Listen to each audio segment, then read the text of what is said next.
What's up, everybody? This reading is from The Mastery of Love by Don Miguel Ruiz from Chapter 4, The Track of Love, The Track of Fear. Let's look at some of the characteristics of love and fear. Love has no obligations. Fear is full of obligations. In the track of fear, whatever we do is because we have to do it, and we expect other people to do something because they have to do it. We have the obligation, and soon we have to, and we resist it. The more resistance we have, the more we suffer. Sooner or later, we try to escape our obligations. On the other hand, love has no resistance. Whatever we do is because we want to do it. It becomes a pleasure. It's like a game, and we have fun with it. Love has no expectations. Fear is full of expectations. With fear, we do things because we expect that we have to, and we expect that others are going to do the same. That is why fear hurts and love doesn't hurt. We expect something, and if it doesn't happen, we feel hurt. It isn't fair. We blame others for not fulfilling our expectations. When we love, we don't have expectations. We do it because we want to, and if other people do it or not, it's because they want to or not, and it's nothing personal. When we don't expect something to happen, if nothing happens, it's not important. We don't feel hurt because whatever happens is okay. That is why hardly anything hurts when we are in love. We aren't expecting that our lover will do something, and we have no obligations. Love is based on respect. Fear doesn't respect anything, including itself. If I feel sorry for you, it means I don't respect you. You cannot make your own choices. When I have to make the choices for you, at that point, I don't respect you. If I don't respect you, then I try to control you. Most of the time, when we tell our children how to live their lives, it's because we don't respect them. We feel sorry for them, and we try to do for them what they should do for themselves. When I don't respect myself, if I feel sorry for myself, I feel I'm not good enough to make it in this world. How do you know when you don't respect yourself? When you say, poor me, I'm not strong enough, I'm not intelligent enough, I'm not beautiful enough, I'm not tall enough, I cannot make it. I threw the I'm not tall enough in there. That's not actually written on here. Self-pity comes from disrespect. Love is ruthless. It doesn't feel sorry for anyone, but it does have compassion. Fear is full of pity. It feels sorry for everyone. You feel sorry for me when you don't respect me, when you don't think I am strong enough to make it. On the other hand, love respects. I love you. I know you can make it. I know you're strong enough. I know you're intelligent enough, good enough that you can make your own choices. I don't have to make choices for you. You can make it. If you fall, I can give you my hand. I can help you up. I can say, you can do it. Go ahead. That is compassion, but it is not the same as feeling sorry.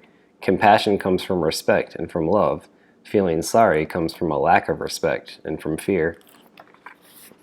Love is completely responsible. Fear avoids responsibility, but this doesn't mean that it's not responsible. Trying to avoid responsibility is one of the biggest mistakes we make because every action has a consequence. Everything we think, everything we do has a consequence. If we make a choice, we have an outcome or a reaction. If we don't make a choice, we have an outcome or a reaction. We are going to experience the consequence of our action one way or another.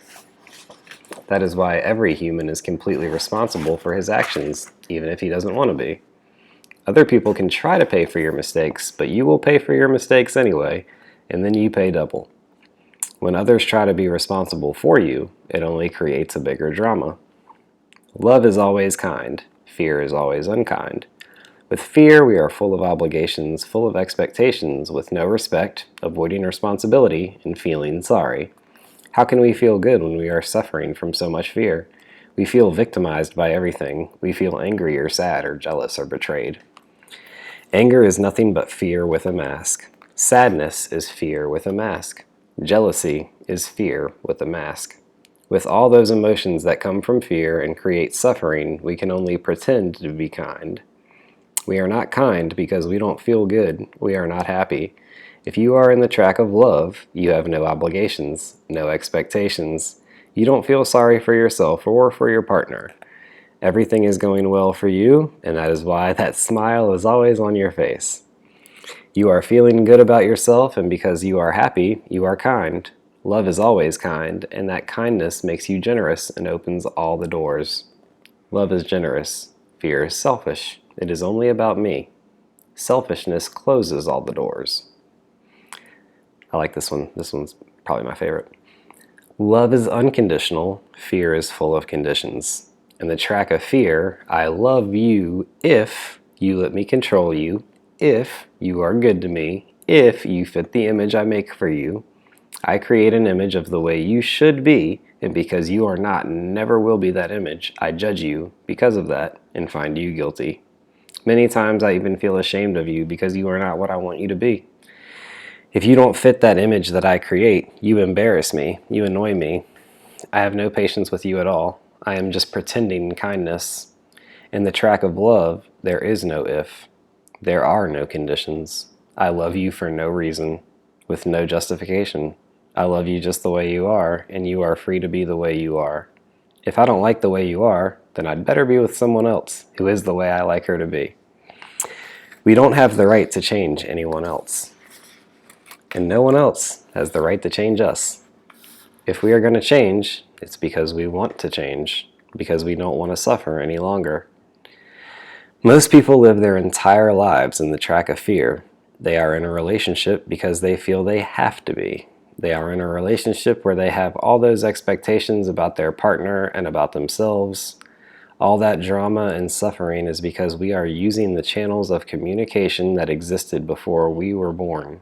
People judge and are victimized. They gossip about each other. They gossip with their friends. They gossip in a bar. They make their family members hate each other. They accumulate emotional poison and they send it to their children. Look at your father, what he did to me. Don't be like your father. All men are like this. All women are like that. This is what we do with the people we love so much, with our own children, with our own friends, with our partners.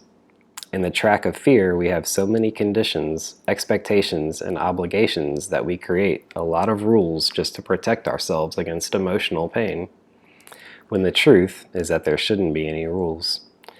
These rules affect the quality of the channels of communication between us because when we are afraid, we lie. If you have the expectation that I have to be a certain way, then I feel the obligation to be that way. The truth is, I am not what you want me to be. When I am honest and I am what I am, you are already hurt. You are mad. Then I lie to you because I'm afraid of your judgment. I'm afraid you're going to blame me, find me guilty, and punish me. And every time you remember, you punish me again and again and again for the same mistake. In the track of love, there is justice. If you make a mistake, you only pay once for that mistake. And if you truly love yourself, you learn from that mistake. In the track of fear, there is no justice. You make yourself pay 1,000 times for the same mistake. You make your partner or your friend pay 1,000 times for the same mistake. This creates a sense of injustice and opens many emotional wounds. Then, of course, you set yourself up to fail. Humans have dramas for everything, even for something so simple and so little. We see these dramas in normal relationships in hell because couples are in the track of fear.